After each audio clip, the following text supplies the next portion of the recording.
earlier this year, I released this record in collaboration with bassist Dan Briggs, who you may know from Between the Buried and Me, and drummer Chris Allison, who you might know from Pliny. This whole project began by me and Dan sending ideas back and forth to each other, and while that process was happening, Dan stopped by the studio here on Long Island. We had a really great conversation about artistic process and how we made Obverse. Dan ran through his pedal board and tried some really weird ones in my studio, and there's even some behind-the-scenes recording for the third track on the record. So Obverse is now shipping internationally, so if you want to find out more, there's a link in the video description. The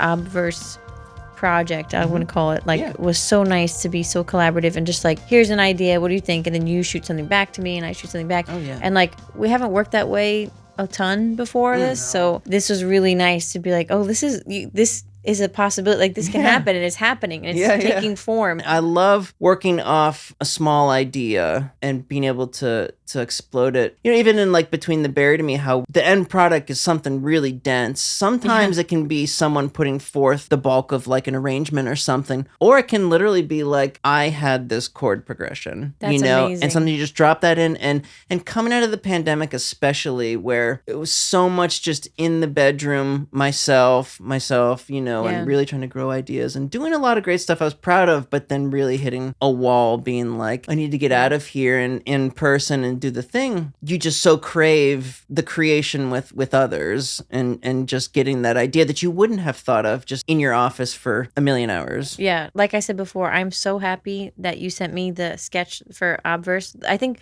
because you sent the sheet music early on when you had the idea, and it was we say sketch too, and so people know it was literally just like an intro and like a verse, and it was not like I have no interest in being like, here's a song. So then it was like reacting off how you were interpreting, and then you carried on the track, and that allowed me to. But that's important. That's like our whole back and forth thing, and then just really like 2 or 3 back and forths for each song, That was such a fun process too. Like, I would have never written that part for myself. So when me and Russ were looking at it, my first thought was, can I do this on harp? And then I was like, yeah, I'm going to get creative and do enharmonic equivalents to get that rhythm section down. And then we were like, oh, this is so cool, because this is not something that we would ever think of normally, me and him in the room. And so I've learned not to get attached to my work either. Like, you can't attach your ego. Like, if I spend too long working on something and like tweaking this and tweaking this and tweaking and like working, and I'm like, okay, now it's done and it's perfect, and I show someone and they go, well, how about this? Like, how about you change it? Then I'm already so like guarded. Like, I'm like, no, well, I put so much time into it. It's like the sunken cost fallacy, I think it's called. Like, when you put so much time into it, you don't want to lose it.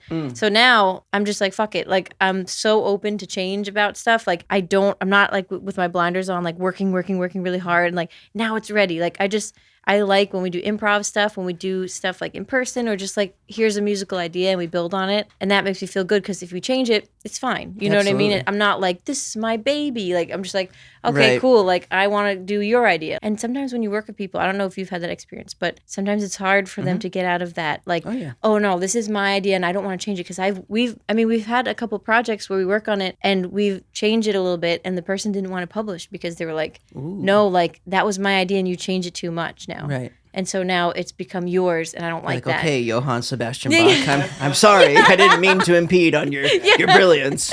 So sometimes the collaborative process is a risk, but it's still, even with those like risks, like, it's still the best way that I've found to write and to perform. Oh, definitely. So cool. Yeah, I'm constantly trying as the years go on. I mean, I really am more interested in what I can build with others, even if that's the guys that I've spent 20 years playing with. I'm always going to have something that I'm starting with that's my own, but I'm really more interested in what's going to come in from others, because that's how I've grown as a musician. So much, like, I've learned so much from record to record with that group, but then like writing music with you is going to impact the next thing. I think the thing that we kind of stumbled on, kind of the balance of what we both are doing, and it ends up being something kind of new and different, is like great, but it's a reflection of where we both are and have ended up at this moment in our musical lives. Yeah. And you know how much uncertainty, I mean, I imagine it's the same for you, like how much uncertainty we had to go through to get here. Like, I didn't know that I would be here mixing the harp with pedals and stuff, but I was just like, I'm just going to say no to the things I don't want to do and keep saying yes to the things I want to do. And eventually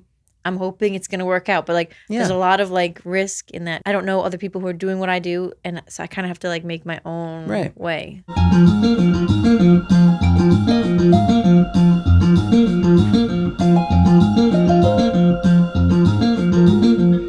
Maybe we can come back to it and just see what the rest of the song entails. You know what I mean? Maybe there's something from later in the song you end up quoting. Yeah. So this section, if we know we're going to like an epically peaked out moment, maybe even of the record, you know, as far as the highest dynamic that it reaches, what does that this entail, you know?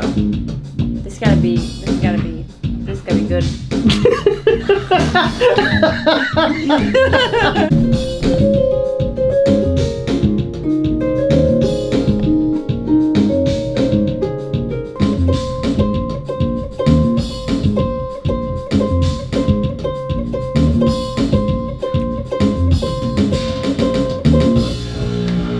Incredible. I don't know what you're feeling. It feels like I have no idea. That's what.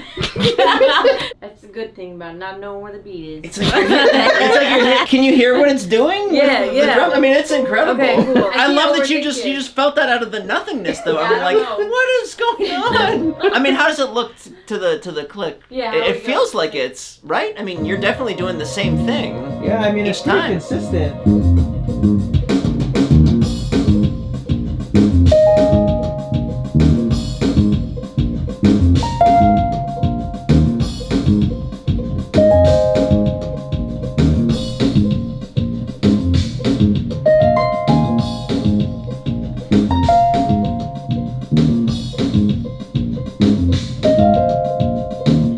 Is just making that downbeat hit even harder. Yeah. Oh my god. We can like run through a glitch thing too.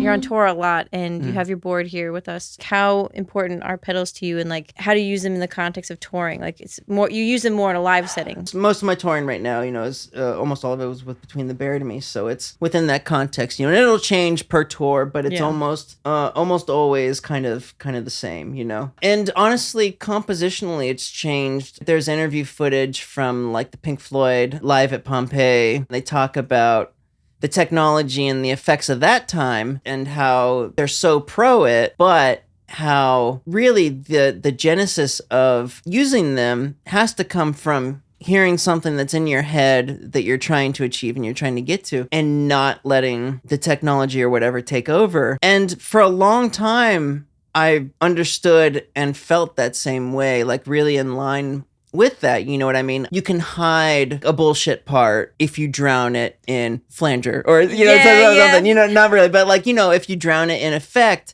it's not just cool because it's delayed, you know, it has to like be something, it has to come from.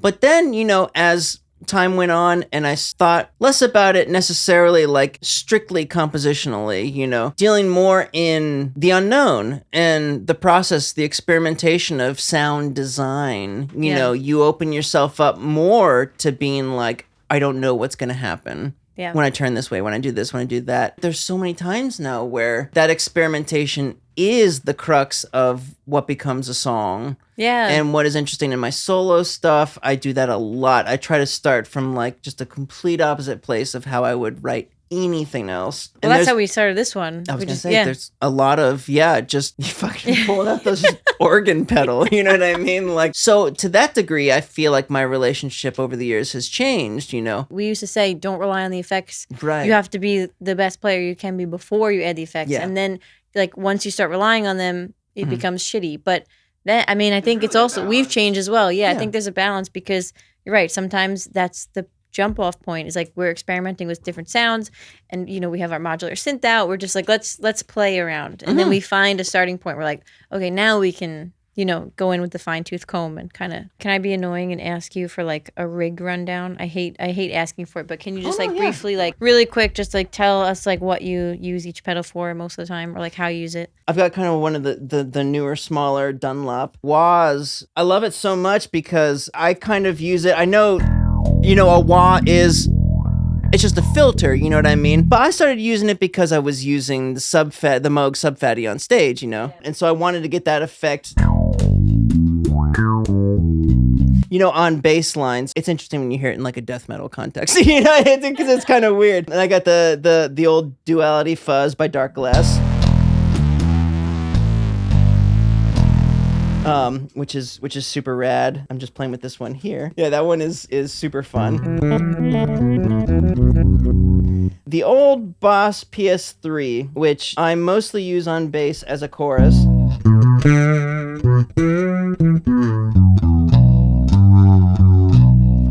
I got the pedal initially for one effect, which is I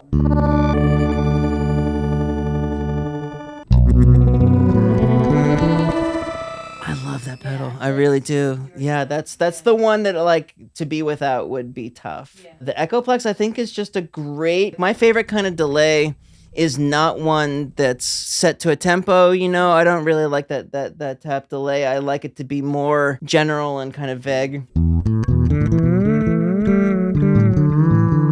You know, the trail's there, but then it's not. It doesn't get too bleedy or whatever. The Line 6 DL4, which, you know, I've gone through a bunch of them live, but you just come back always. You have to, it's the Godfather thing, right? Just when I thought I was out. And, you know, I've got these gnarly delay loops so that I can just press and it's instant kind of freak out insanity.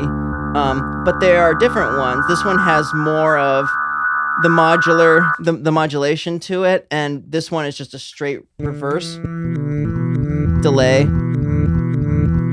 which I love so much and can stay a little bit more melodic. The other one is kind of more freak out. I just have a more general reverse delay.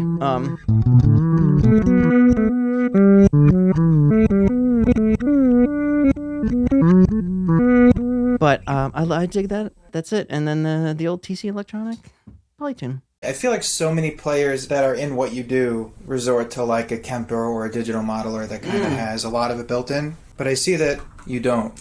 Yeah, for better or worse, I mean, I do love, because I have moments where I am very hands-on and playing with, you know, a delay time, with a mix, you know, whatever. And it's like, maybe not all the time in a set or whatever, or certain sets, but it does happen. And I love having that option, especially in the studio. I mean, the studio, no questions asked. Yeah. That's kind of big for me. You know what I mean? I'm not a hater of those things, and it probably would be great to have, you know, in the studio but I still do have, you know, like an amp and cab and stuff for like the guitar stuff that I record. And, you know, a lot of my bass stuff, I kind of run direct, but I still have, you know, my big hefty, this old company Sun. I've got these stupid big heads. Oh, yeah. I flip it on and I play, and like in the studio, our engineer Jamie King was just like, well, done. Like, let's just track it.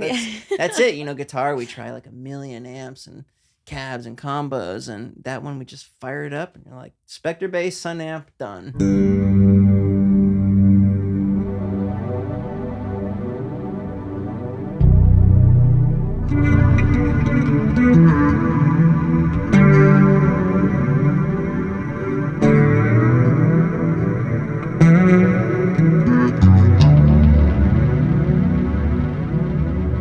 The dip switches are really amazing. It does a lot of stuff where it's like it'll automate the movement of knobs and stuff like that. Oh, so like so your you don't mix have knob to do it. Yeah, will come in and out. You can set the speed; it'll come in and out. So it becomes like what Russ is to me. Like he handles my pedals when I play. It's like doing that automated. Yeah, automated.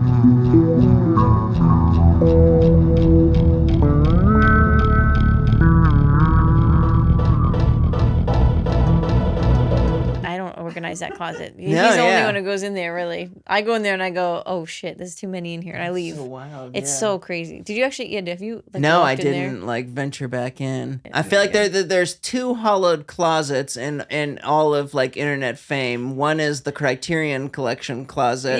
For movies. The other is it also, there's a little teleporter in there too. So when you go in there, you got to be careful. It could suck you in and bring you anywhere. So.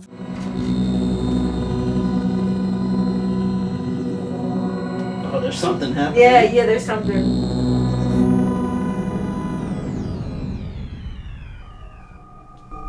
That was kind of sick. I think that should be like the intro. This is actually an intro to a song. Like, I'm not even kidding. I was gonna say we've entered total horror zone. Yeah, this is. I fucking love this. Do you have? I wonder what if you have the Evo handy. Yeah.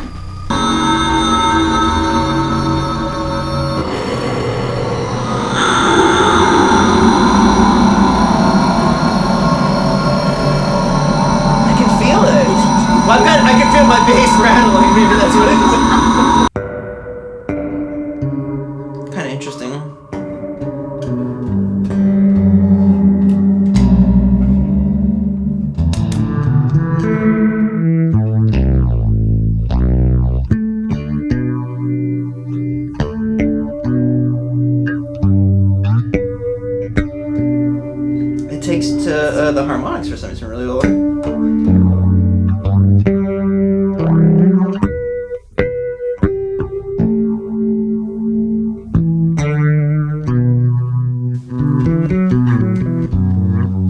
It's cool because it doesn't really have like too long of like a trail or anything. Well, that's the thing. And the note doesn't get lost in a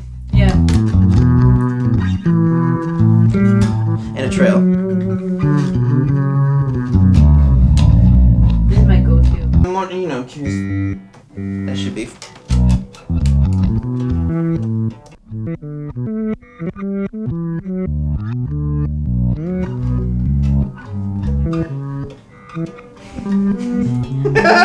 Yeah, I love how the reverse stuff. You try to anticipate where it's gonna be, like. I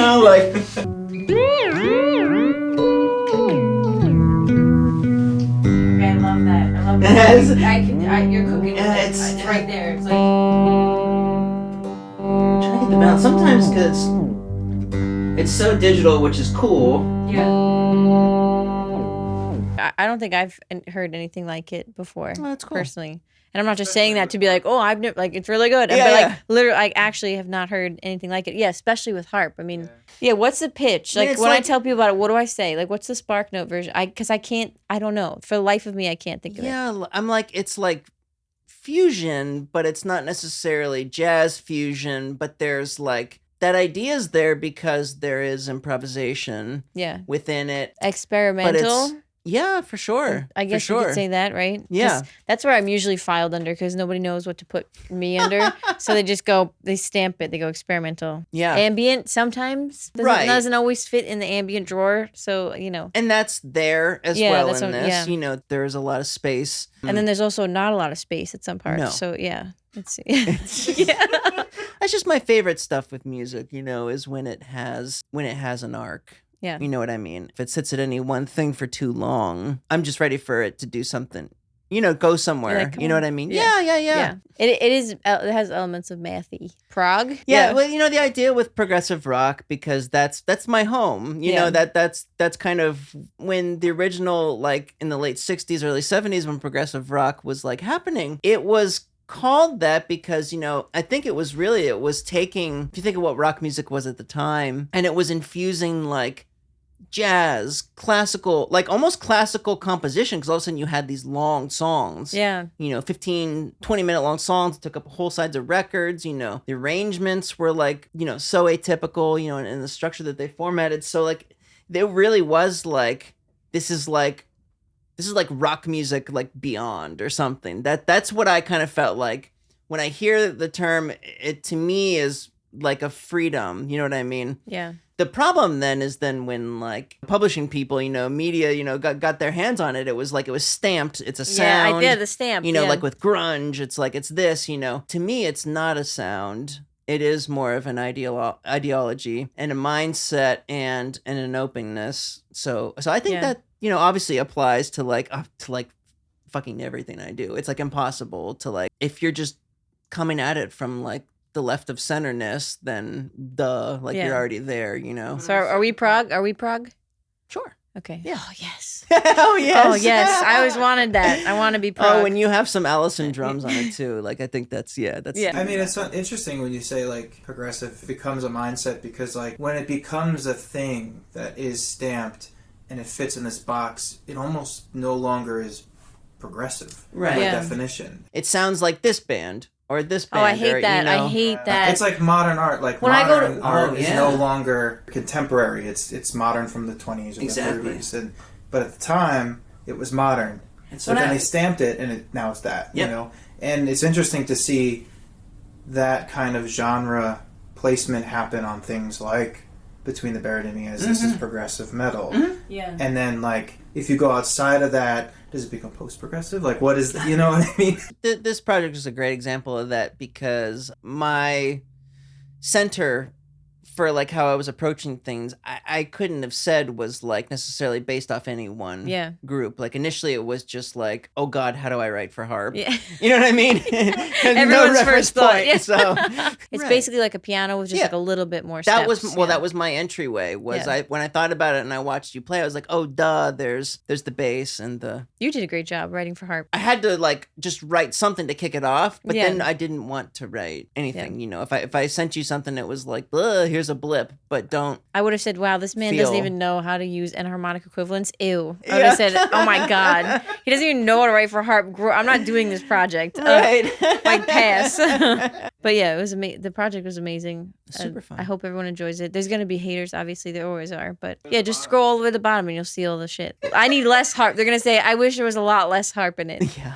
This is not Between the Buried and Me. That's gonna be our first review. Yeah. Emily, why don't you sound like Between the Buried and Me? It was good. There was too much harp on it though. Why was there so much harp? Needs less harp. Yeah.